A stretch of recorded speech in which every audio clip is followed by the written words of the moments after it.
തണുപ്പിന്റെയും ജലസമൃദ്ധിയുടെയും നാടായിരുന്നു വയനാട്. വയൽനാട് എന്ന വയനാട്ടിലേക്ക് ചുരം കയറി വരൾച്ച വന്നെത്തുന്നു. കാലം തെറ്റി പെയ്യുന്ന മഴയും രൂക്ഷമാകുന്ന വേനലും വയനാടിന്റെ കാലാവസ്ഥയെ തകിടം മറിക്കുന്നു. ഹരിത കേരളത്തിന് പര്യായമായിരുന്ന വയനാടിന്റെ പഴയ സൗന്ദര്യം നഷ്ടപ്പെടുന്നു. വയനാടിന്റെ നഷ്ടപ്പെടുന്ന കാർഷിക സൗഭാഗ്യത്തെ നിലനിർത്താൻ ജൈവ കൃഷി അനിവാര്യമാണെന്ന് കർഷകർ തിരിച്ചറിഞ്ഞു കഴിഞ്ഞു. ആ ഒരു തിരിച്ചറിവിലൂടെ ജൈവ കൃഷിയിൽ സജീവമാകുന്നു TJ ഐസക് എന്ന കർഷകൻ. കബനി നദിയുടെ കരയിലാണ് ദാസനക്കര. ദാസനക്കരയ്ക്ക് അതിരായി കാട്. കാടും കബനിയും തീർക്കുന്ന സൗന്ദര്യ തുരുത്താണ് കുറവ. കുറവ ദ്വീപിന്റെ അരികിൽ കബനിയുടെ തീരത്ത് കൃഷിയിൽ വിജയം കണ്ടെത്തിയ ഐസക്. ഐസക്കിന്റെ പ്രധാന കൃഷി പച്ചക്കറിയാണ്. പയറും പാവലും. ദാസനക്കരയിലെ പാടശേഖരത്തിന്റെ നടുവിൽ പച്ചപ്പിന്റെ പന്തലൊരുക്കി വലിയ പാവയ്ക്കത്തോട്ടം. അതൊരു കാഴ്ചയാണ്, പാവയ്ക്കയുടെ കാഴ്ച.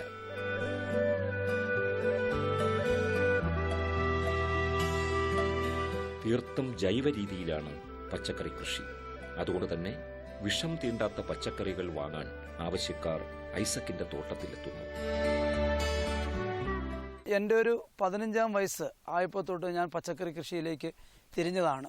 അപ്പോൾ നല്ലൊരു ഞങ്ങൾ ആദ്യകാലത്ത് 30-40 ചുവട് നട്ടിരുന്നുള്ളൂ. ഇപ്പോൾ ഞങ്ങൾ ഏക്കർ കണക്കിന് കൃഷി ചെയ്യുന്ന വിപുലമായ കർഷകരാണ്. ഞങ്ങൾക്ക് ഏക്കറിന് ഒരു ഏകദേശം പാവൽ കൃഷിക്ക് ഒരു ഏക്കറിന് ഒരു 50,000 രൂപ മുടക്ക് വരുമ്പോൾ ഞങ്ങൾക്ക് 1.5 ലക്ഷം രൂപയോളം ഞങ്ങൾക്ക് ഇന്ന് വരുമാനം ലഭിക്കുന്നുണ്ട്. കൃഷി ഒരു 30 രൂപ വില കിട്ടുകയാണെങ്കിൽ ഞങ്ങൾക്ക് ആവറേജ് നിരക്കിൽ നമുക്ക് ലഭിക്കാൻ സാധ്യതയുണ്ട്. പിന്നെ പയർ കൃഷി ഞങ്ങൾ കാർക്കൂന്തൽ എന്ന് പറഞ്ഞ വെറൈറ്റിയാണ് ഞങ്ങൾ ചെയ്യുന്നത്. കാർക്കൂന്തൽ നല്ല നിലവാരം പുലർത്തുന്ന ഒരു കൃഷിയാണ്. ഇപ്പോൾ എല്ലാ കച്ചവടക്കാർക്കും ഇപ്പോൾ ഇവിടുന്ന് എറണാകുളം, ചങ്ങനാശ്ശേരി, തൃശ്ശൂർ, മഞ്ചേരി, കോട്ടയ്ക്കൽ എന്നീ സ്ഥലങ്ങളിലേക്കാണ് നമ്മുടെ ഇവിടുന്ന് പയറുകൾ കയറി പോകുന്നത്. ഇവിടുന്ന് വിപണനത്തിന് കുറച്ച് ബുദ്ധിമുട്ടുണ്ടെങ്കിലും അത് ആൾക്കാർ വരുന്നുണ്ട്. ഇവിടുന്ന് ഞങ്ങൾ നേരിട്ട് എത്തിക്കാനുള്ള സംവിധാനം ചെയ്യുന്നുണ്ട്. അപ്പോൾ നല്ലൊരു കൃഷിയാണ് നമ്മളിവിടെ ചെയ്യുന്നത്. ഞങ്ങൾക്ക് ന്യായമായിട്ടൊരു വില കിട്ടുകയാണെങ്കിൽ ഒരിക്കലും ഞങ്ങൾക്ക് നഷ്ടം വരാറില്ല. ജൈവോൽപ്പന്നങ്ങളായതിനാൽ സാധാരണ മാർക്കറ്റ് വിലയേക്കാളും മികച്ച വിലയും ലഭിക്കുന്നു. 2.5 ഏക്കർ സ്ഥലത്ത് പ്രധാന കൃഷി പാവലും പയറുമാണ്. ആഴ്ചയിൽ 2 തവണയാണ് വിളവെടുക്കുന്നത്. 3 ക്വിന്റലോളം പയറും പാവയ്ക്കയും ഓരോ വിളവെടുപ്പിനും ലഭിക്കും.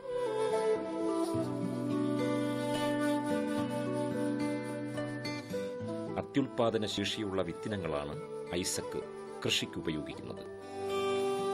അതുകൊണ്ട് തന്നെ മികച്ച വിളവും ലഭിക്കുന്നു. വിത്തുഗുണം 10 ഗുണം എന്നാണല്ലോ ചൊല്ല്. ചാണകം, ഗോമൂത്രം, വേപ്പിൻ പിണ്ണാക്ക്, കടലപ്പിണ്ണാക്ക് തുടങ്ങിയ ജൈവവളങ്ങളാണ് പ്രധാനമായും കൃഷിക്ക് ഉപയോഗിക്കുന്നത്. കാന്താരിമുളക്, ഗോമൂത്ര മിശ്രിതം എന്നിവ കീടനാശിനിയായി ഉപയോഗിക്കുന്നു. ഇവയെല്ലാം ഐസക് സ്വന്തമായി ഉണ്ടാക്കിയെടുക്കുകയാണ് ചെയ്യുന്നത്. ചേന, ചേമ്പ്, ഇഞ്ചി തുടങ്ങിയ കൃഷികൾ കുരങ്ങ് നശിപ്പിക്കുമ്പോൾ ഞങ്ങൾ പച്ചക്കറി ഇനമായ പാവൽ കൃഷിയിലേക്ക് കൂടുതലായിട്ട് ശ്രദ്ധ കേന്ദ്രീകരിക്കുകയും അതിന് വിപണന മേഖല നന്നായിട്ട് കണ്ടെത്തുകയും അതിൽ നിന്ന് ലാഭം കൊയ്യുകയും ഞങ്ങൾക്ക് ചെയ്യാറുണ്ട്. 1 ഏക്കർ കൃഷി ചെയ്യുമ്പോൾ ഞങ്ങൾക്ക് ഏകദേശം 50,000-60,000 രൂപ നമുക്ക് ലാഭം പ്രതീക്ഷിക്കുന്നുണ്ട്. ഞങ്ങൾ അതിൽ മായയും പ്രിയങ്ക എന്ന വെറൈറ്റിയുമാണ് ഞങ്ങൾ കൃഷി ചെയ്യുന്നത്. പച്ചക്കറി കൃഷിക്കും മറ്റ് കൃഷികൾക്കും വേണ്ട ജൈവവളം ഉണ്ടാക്കുന്നതിന് പശുക്കളെയും വളർത്തുന്നുണ്ട്. ഇഷ്ടംപോലെ ചാണകവും ഗോമൂത്രവും ലഭിക്കുന്നതിനാൽ ജൈവവളത്തിന് ഒരു ബുദ്ധിമുട്ടും ഉണ്ടാകാറില്ല.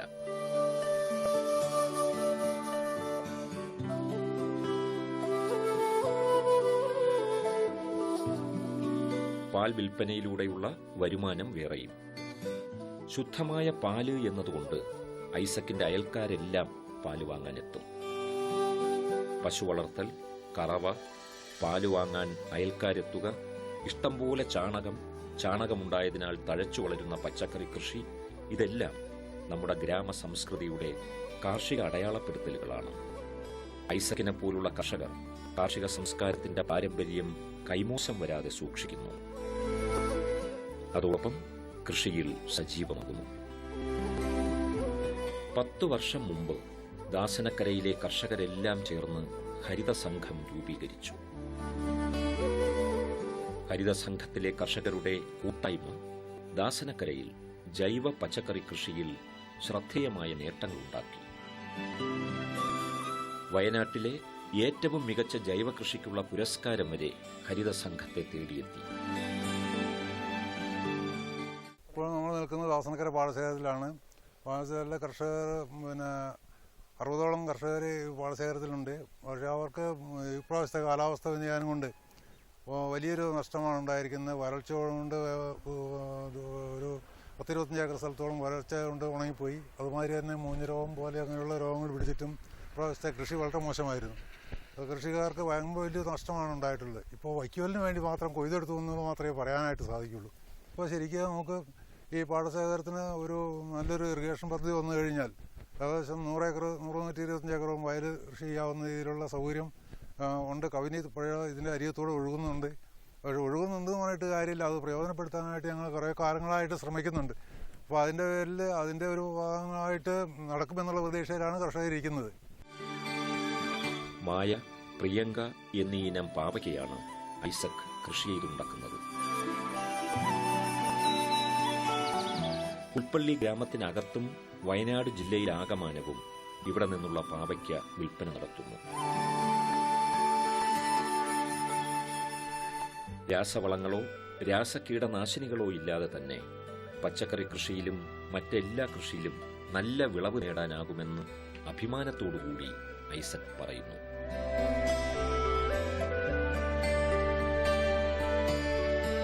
കാടിറങ്ങി വരുന്ന കാട്ടാനക്കൂട്ടങ്ങളും കാട്ടുപോത്ത്, പന്നി, കുരങ്ങ് എന്നിവയും ഇവരുടെ കൃഷി നേരിടുന്ന ഏറ്റവും വലിയ ഭീഷണിയാണ്.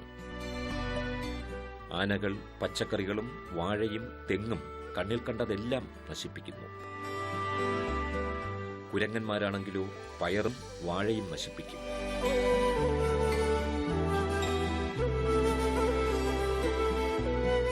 പന്നികൾ ഇഞ്ചി, ചേന, ചേമ്പ് എന്നിവയെല്ലാം മാന്തിയെടുത്ത് നശിപ്പിക്കുന്നു. ഐസക്കിന്റെ 4 ഏക്കർ കൃഷിയിടത്തിന് നടുവിൽ വലിയൊരു കുളമുണ്ട്. ഈ കുളത്തിൽ മത്സ്യം വളർത്തുന്നു. ചെമ്പല്ലി, ഗ്രാസ് കാർപ്പ്, കട്ല തുടങ്ങിയ വിവിധ ഇനം മത്സ്യക്കുഞ്ഞുങ്ങളെ ഇതിൽ നിക്ഷേപിച്ചിട്ടുണ്ട്.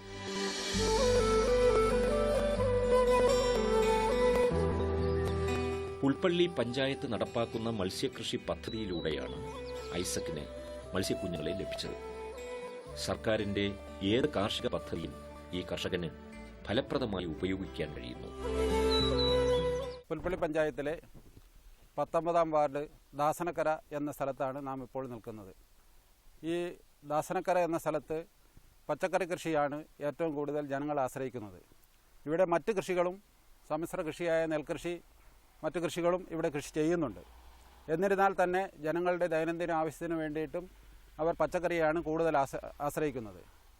ഒരു 10-12 വർഷം മുമ്പ് ദാസനക്കര ഹരിതസംഘം എന്നൊരു സംഘം രൂപീകരിക്കുകയും ഇവിടെ ഈ ഹരിതസംഘത്തിന് വയനാട് ജില്ലയിലെ ഏറ്റവും നല്ല ഹരിതസംഘം എന്നതിന് അവാർഡ് ലഭിക്കുകയും ചെയ്തു. അതിനുശേഷം കുറച്ചു പേരെല്ലാം പച്ചക്കറി കൃഷിയിൽ നിന്നും പിന്മാറിയെങ്കിലും സ്ഥിരമായി കൃഷി കൈകാര്യം ചെയ്യുന്ന കുറച്ച് ആൾക്കാർ ഇപ്പോഴും ഉണ്ട്. അതിൽ ഏറ്റവും നല്ലൊരു കൃഷിക്കാരനാണ് നമ്മളുടെ ഐസക് ഏട്ടൻ. ഐസക് ഏട്ടൻ ഇവിടെ സമ്മിശ്ര കൃഷികളാണ് ചെയ്യുന്നത്. പച്ചക്കറി ചെയ്യുന്നതിൻ്റെ കൂടെ തന്നെ നെൽകൃഷിയുണ്ട്, അത്യാവശ്യം തേങ്ങ അതെല്ലാം കൃഷി ചെയ്യുന്നുണ്ട്. മറ്റ് കൃഷികളെല്ലാം ഐസക് ഏട്ടനുണ്ട്. ഐസക് ഏട്ടൻ്റെ സ്ഥിതി എന്താണെന്ന് വെച്ചാൽ കൃഷി ചെയ്യുന്നുണ്ടെങ്കിലും ഇപ്പോൾ ഇതിൻ്റെ ഈ ദാസനക്കരയുടെ ഒരു ഭാഗം മുഴുവൻ ഫോറസ്റ്റാണ്. രാത്രി ഉറങ്ങാൻ പറ്റാത്തൊരു സ്ഥിതിയാണ് ഇപ്പോൾ ഉള്ളത്. ഐസക് ഏട്ടൻ മാത്രമല്ല, ഈ ദാസനക്കരയുള്ള കർഷകരുടെ എല്ലാം സ്ഥിതി അതാണ്. വന്യമൃഗശല്യം ഭയങ്കര രൂക്ഷമാണ്. രാത്രി ഉറങ്ങാൻ പറ്റില്ല, പകൽ പച്ചക്കറി കൃഷിയുടെ പണിയും. ഇത് മാർക്കറ്റിംഗ് വലിയ പ്രശ്നമാണ്. മാർക്കറ്റിംഗ് ഇവിടെ ഇപ്പോൾ എടുത്തു പോകുന്നവർ വളരെ കുറവാണ്. അവർ പോകുന്നവരാണെങ്കിലും വളരെ റേറ്റ് കുറവുണ്ട്. അതുകൊണ്ട് രാവിലെ പുൽപ്പള്ളിക്ക് സാധനം പറിച്ച് കൊണ്ടുപോയി മാർക്കറ്റ് ചെയ്യേണ്ട ഒരു സ്ഥിതിവിശേഷമാണ് ഉള്ളത്. പരമ്പരാഗത കൃഷിരീതികൾക്കൊപ്പം സഞ്ചരിക്കുന്ന ഐസക് കൃഷിയിലെ നവീന ആശയങ്ങളും തന്റെ കൃഷിയിടത്തിൽ പരീക്ഷിക്കുന്നു. കൃഷിഭവന്റെയും ആത്മയുടെയും ആത്മ പ്ലസിന്റെയും ക്ലാസുകളിൽ പങ്കെടുക്കുന്ന കർഷകനാണ് ഇദ്ദേഹം. അതോടൊപ്പം തന്റെ കൃഷി അനുഭവങ്ങളും കൃഷി അറിവുകളും മറ്റ് കർഷകരുമായി പങ്കുവയ്ക്കുകയും ചെയ്യുന്ന ഐസക് പുൽപ്പള്ളി കൃഷിഭവൻ പരിധിയിലെ ലീഡ്സ് ഗ്രൂപ്പ് അംഗമാണ്. വയനാടൻ ജനത കാർഷിക മേഖല തകർന്നതോടുകൂടി അവർ ജീവിക്കാൻ ആശ്രയം വെച്ചത് ക്ഷീരമേഖലയിലേക്കും പച്ചക്കറി കൃഷി എന്ന ആ ഉദ്യമത്തിലേക്കുമാണ്.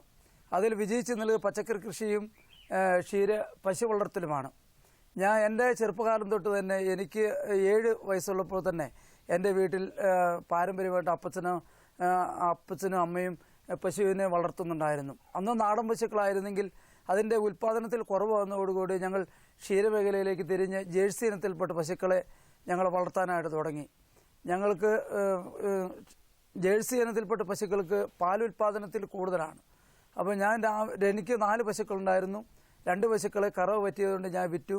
ഇപ്പോൾ നിലവിൽ 2 പശുക്കളും ഒരു കിടാരിയുമുണ്ട്. ഞാൻ രാവിലെ 15 ലിറ്റർ പാല് അളക്കുന്നുണ്ട്, ഉച്ചയ്ക്ക് 8 ലിറ്റർ പാലും അളക്കുന്നുണ്ട്. ഇത് പുൽപ്പള്ളി ക്ഷീര സഹകരണ സംഘത്തിൻ്റെ കീഴിൽ ദാസനക്കര സംഘത്തിലാണ് ഞാൻ പാലളക്കുന്നത്. പച്ചക്കറികളോടൊപ്പം നെൽകൃഷിയുമുണ്ട് ഐസക്കിന്.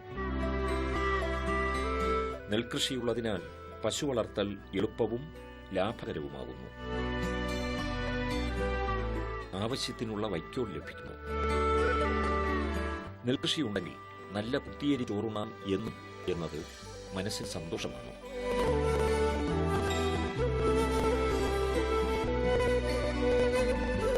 നമ്മുടെ കർഷകരുടെ ആരോഗ്യത്തിന്റെ രഹസ്യവും അതുതന്നെയാണ്.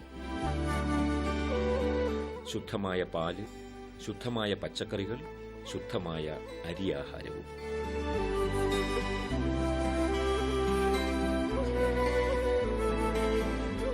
പതിനഞ്ചാം വയസ്സിലാണ് ഐസക് കൃഷിയിൽ സജീവമായത്.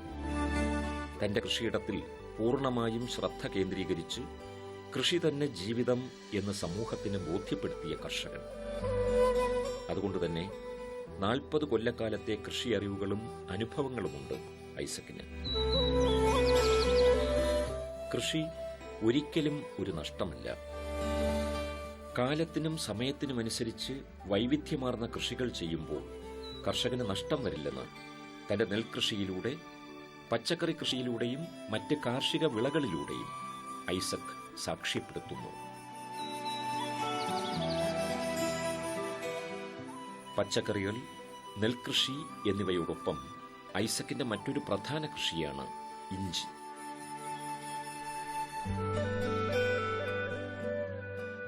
വിളവെടുക്കാറായെങ്കിലും വില കുറവായതിനാൽ ഇഞ്ചി വിളവെടുക്കാതെ വയലിൽ തന്നെ നിർത്തിയിരിക്കുകയാണ്. വിലയിൽ മാറ്റം വരുന്നുണ്ടോ എന്ന് നോക്കിയിട്ട് വേണം ഇവയെല്ലാം കിളച്ചെടുക്കാനെന്ന് ഐസക് പറയുന്നു. ഇഞ്ചിയിൽ പതിവിലും അധികം വിളവ് പ്രതീക്ഷിക്കുന്നുമുണ്ട്. വയനാട്ടിലെ കർഷകർ കിലോ കണക്കിലല്ല വിളവിന്റെ കണക്ക് കൂട്ടുക, ചാക്ക് കണക്കിലാണ്. ഒരു 75 ചാക്ക് ഇഞ്ചി ഈ വയലിൽ നിന്നും ഐസക് പ്രതീക്ഷിക്കുന്നു.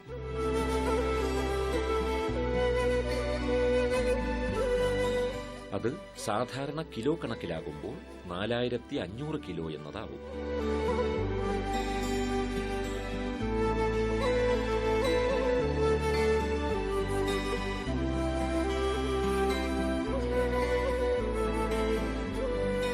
കൃഷിയിൽ ഐസക്കിന്റെ സഹായി ഭാര്യ റോസമ്മയാണ്. പാടത്തിറങ്ങി ഐസക്കിനോടൊപ്പം റോസമ്മയും ജോലി ചെയ്യുന്നു. തോട്ടം നനയ്ക്കാനും പാവയ്ക്കയും പയറുമെല്ലാം പറിച്ചെടുത്ത് പാക്ക് ചെയ്യാനും റോസമ്മ സഹായിക്കും. കൃഷിയിൽ സന്തോഷം കണ്ടെത്തുന്ന കർഷക ദമ്പതികൾ. 27 വർഷമായി ഞാനിവിടെ വന്നിട്ട് അന്നു മുതൽ ഞങ്ങൾ കാർഷിക മേഖലയിലാണ്. ഞാനും ഭർത്താവിൻ്റെ ഒപ്പം ഞാനും പോയി എല്ലാ പണികൾക്കും ചെയ്യാറുണ്ട്. ഞങ്ങൾക്ക് പശു വളർത്തുന്നുണ്ട്, ചെറുതായിട്ടൊരു കുളമുണ്ട്, അതിൽ മീൻ വളർത്തുന്നുണ്ട്. പിന്നെ പച്ചക്കറി കൃഷിയാണ് മെയിനായിട്ട് ചെയ്യുന്നത്. ഞങ്ങളുടെ ജീവിതമാർഗ്ഗം അതാണ്. അതിൽ നിന്നാണ് ഞങ്ങൾ ഉപജീവനം കണ്ടെത്തുന്നത്. പണിക്കൂലിയെല്ലാം കൂടുതലായതുകൊണ്ട് ഞങ്ങൾ സ്വന്തമായിട്ടാണ് അധികവും കാര്യങ്ങളൊക്കെ ചെയ്യുന്നത്. നെൽകൃഷിയുണ്ട്. നെൽകൃഷി ഉള്ളതുകൊണ്ട് നല്ല അരിയുടെ ചോറ് കഴിക്കാൻ പറ്റുന്നുണ്ട്. പിന്നെ ഗന്ധകശാല നെൽകൃഷി ചെയ്യാറുണ്ട്. വീട്ടിലേക്ക് ആവശ്യമായ പച്ചക്കറികളെല്ലാം ഞങ്ങൾ നട്ടു വളർത്തുന്നതാണ്. ജൈവ രീതിയിലാണ് അതൊക്കെ കൃഷി എടുക്കുന്നത്. ഐസക്കിന്റെ കൃഷിയിടം സമ്മിശ്ര കൃഷിത്തോട്ടം. പച്ചക്കറികൾ, വാഴ, നെൽകൃഷി, തെങ്ങ്, കൊക്കോ, കോഴി, പശു, മത്സ്യം എല്ലാം ചേർന്ന സമ്മിശ്ര കൃഷിയിടം.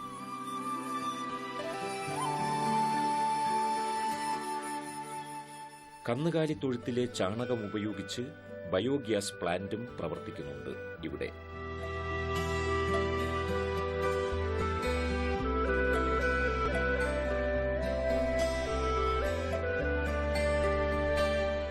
അടുക്കളയിൽ പാചകത്തിന് ഉപയോഗിക്കുന്നത് ബയോഗ്യാസ് പ്ലാന്റിൽ നിന്നുള്ള പാചകവാതകമാണ്.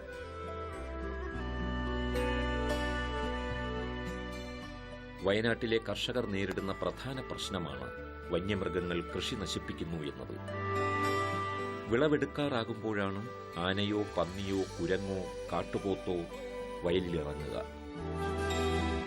അതോടൊപ്പം നെല്ലും വാഴയും ചേനയും ചേമ്പും എല്ലാം നശിപ്പിക്കുന്നു. മഴ കുറഞ്ഞതിനാൽ വയനാട്ടിൽ നെൽകൃഷി നഷ്ടത്തിലാണ്. വയലുകളിൽ വേണ്ടത്ര വെള്ളം ലഭിക്കാത്തതിനാൽ നെൽച്ചെടികൾ ഉണങ്ങി. പല കർഷകരും നെല്ലിനു വേണ്ടിയല്ല, വൈക്കോൽ ആവശ്യത്തിനു വേണ്ടിയാണ് കൊയ്ത്ത് നടത്തിയത്. കൊയ്ത്ത് കഴിഞ്ഞ പാടങ്ങൾക്ക് നടുവിൽ പാവയ്ക്കത്തോട്ടത്തിന്റെ നിറഞ്ഞ പച്ചപ്പ്. വിവിധ ഘട്ടങ്ങളിലുള്ള പച്ചക്കറി കൃഷിയുണ്ട് ഐസക്കിന്. വിളവെടുത്തുകൊണ്ടിരിക്കുന്ന തോട്ടം, വിളവെടുത്തുകൊണ്ടിരിക്കുന്ന പച്ചക്കറികൾ കഴിയുമ്പോഴേക്കും വിളവിന് തയ്യാറാവുന്ന മറ്റൊരു തോട്ടം, ഇനി മറ്റൊന്ന് വള്ളി വീശി തുടങ്ങുന്ന തോട്ടം. ചുരുക്കി പറഞ്ഞാൽ ഐസക്കിന്റെ പച്ചക്കറി പാടത്ത് എല്ലാ കാലത്തും വിളവെടുപ്പുണ്ടാകും. മഴയത്തും വേനലിലും പച്ചക്കറികളുടെ സമൃദ്ധി ഉണ്ടാക്കുന്ന ദാസനക്കരയിലെ കർഷകൻ. കൃഷിയെ ജീവിതത്തോട് ചേർത്ത് നിർത്തി അതിലൂടെ ജീവിത വിജയം കണ്ടെത്തിയ കർഷക ദമ്പതികൾ ഐസക്കും ഭാര്യ റോസമ്മയും.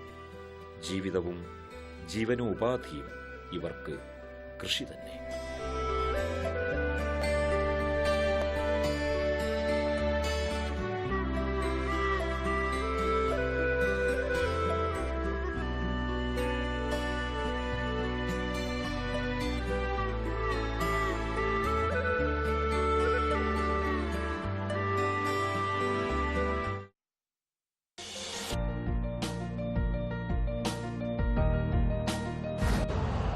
यूरिया का स्वदेशी उत्पादन 70 लाख टन बढ़ाने के लिए 6 उर्वरक संयंत्रों का उद्धार किया जा रहा है।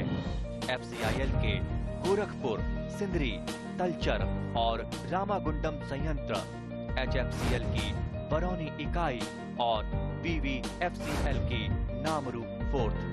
सोने पर सुहागा ये है कि देश में अब बनेगा सिर्फ नीम लेपित यूरिया, क्योंकि इससे होगा किसानों का फायदा ही फायदा। अनाज का उत्पादन 10% तक बढ़ेगा। बढ़ेगी 10 से 15% नाइट्रोजन क्षमता।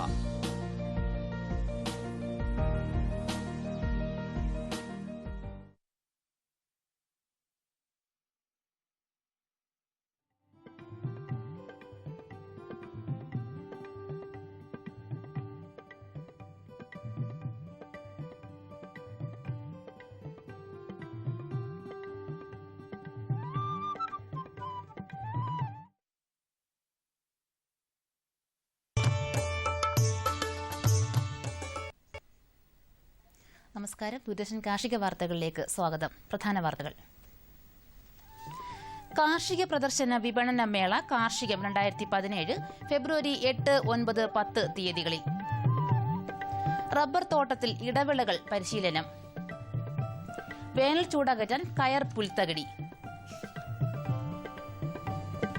2008 മുതൽ കുടപ്പനക്കുന്ന് കൃഷിഭവന്റെ ജനകീയാസൂത്രണ പദ്ധതിയും വിവിധ വകുപ്പ് പദ്ധതികളും സമന്വയിപ്പിച്ചുകൊണ്ട് സുരക്ഷിത ഭക്ഷ്യോൽപാദനത്തിലൂടെ ഭക്ഷ്യസുരക്ഷ കൈവരിക്കുന്നതിനായി നടപ്പിലാക്കി വരുന്ന കാർഷിക കർമ്മസേനയുടെ ആസ്ഥാന മന്ദിരത്തിന്റെ ഉദ്ഘാടനം ഇന്ന് കുടപ്പനക്കുന്ന് കൃഷിഭവൻ അങ്കണത്തിൽ വെച്ച് കാർഷിക വികസന കർഷക ക്ഷേമ വകുപ്പ് മന്ത്രി അഡ്വക്കേറ്റ് VS സുനിൽകുമാർ നിർവഹിച്ചു. Deputy mayor advocate Rakhi Ravikumar മുഖ്യപ്രഭാഷണം നടത്തി. ഇതോടനുബന്ധിച്ച് 3 ദിവസത്തെ കാർഷിക പ്രദർശന മേളയും സംഘടിപ്പിച്ചിട്ടുണ്ട്.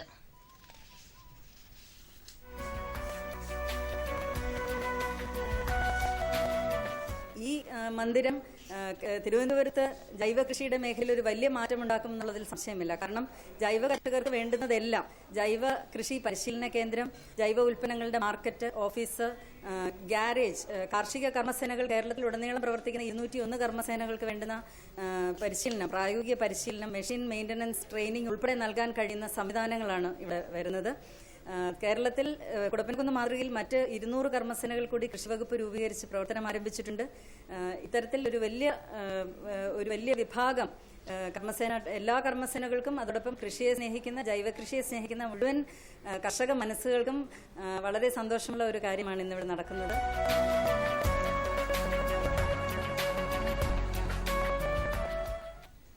റബ്ബർ തോട്ടത്തിൽ ആദ്യകാലങ്ങളിൽ ഇടവിള കൃഷിക്ക് അനന്ത സാധ്യതകളാണ് ഉള്ളത്. വരുമാന ലഭ്യതയോടൊപ്പം തോട്ടത്തിൽ കളകളുടെ വളർച്ച ഫലപ്രദമായി തടയാനും ഇടവിള കൃഷി സഹായിക്കുന്നു. വാഴ, കൈതച്ചക്ക, ഇഞ്ചി, മഞ്ഞൾ, ഔഷധ സസ്യങ്ങളായ കരിക്കുറിഞ്ഞി, വലിയ ആടലോടകം, ചുവന്ന കൊടുവേലി ഇവയൊക്കെ റബ്ബർ തോട്ടത്തിൽ ആദായകരമായി വളർത്താവുന്ന ഇടവിളകളാണ്. റബ്ബർ ബോർഡ് സംസ്ഥാന കൃഷിവകുപ്പുമായി ചേർന്ന് ഏതാണ്ട് 20,000 ഹെക്ടറോളം സ്ഥലത്ത് ഇടവിള കൃഷി യാഥാർത്ഥ്യമാക്കാനുള്ള പ്രവർത്തനങ്ങൾക്ക് തുടക്കം കുറിച്ചു കഴിഞ്ഞു. ഇതിന്റെ ഭാഗമായി ഈ മാസം 14-ാം തീയതി റബ്ബർ ബോർഡ് റബ്ബർ തോട്ടത്തിലെ ഇടവിള കൃഷിയിൽ ഏകദിന പരിശീലനം നൽകുന്നു. 400 രൂപയാണ് പരിശീലന ഫീസ്. പട്ടികജാതി പട്ടികവർഗത്തിൽപ്പെട്ട കർഷകർക്ക് ഫീസിൽ പകുതി ഇളവ് ലഭിക്കും. താൽപര്യമുള്ള കർഷകർ ഇനി പറയുന്ന ഫോൺ നമ്പറിൽ ബന്ധപ്പെടുക: 0481235113. മറ്റൊരു ഫോൺ നമ്പർ 048123531327. വേനൽക്കാലത്ത് മട്ടുപ്പാവിൽ കയർ പുൽത്തകടി സ്ഥാപിച്ച് വീടിനുള്ളിൽ ചൂടേൽക്കാതിരിക്കാനുള്ള സാങ്കേതിക വിദ്യ കലൂർ സെൻട്രൽ കയർ റിസർച്ച് ഇൻസ്റ്റിറ്റ്യൂട്ട് ലഭ്യമാക്കുന്നു. ആവശ്യമുള്ളവർക്ക് 10 ചതുരശ്ര മീറ്ററിൽ പ്രദർശന യൂണിറ്റുകൾ സ്ഥാപിച്ചു നൽകും.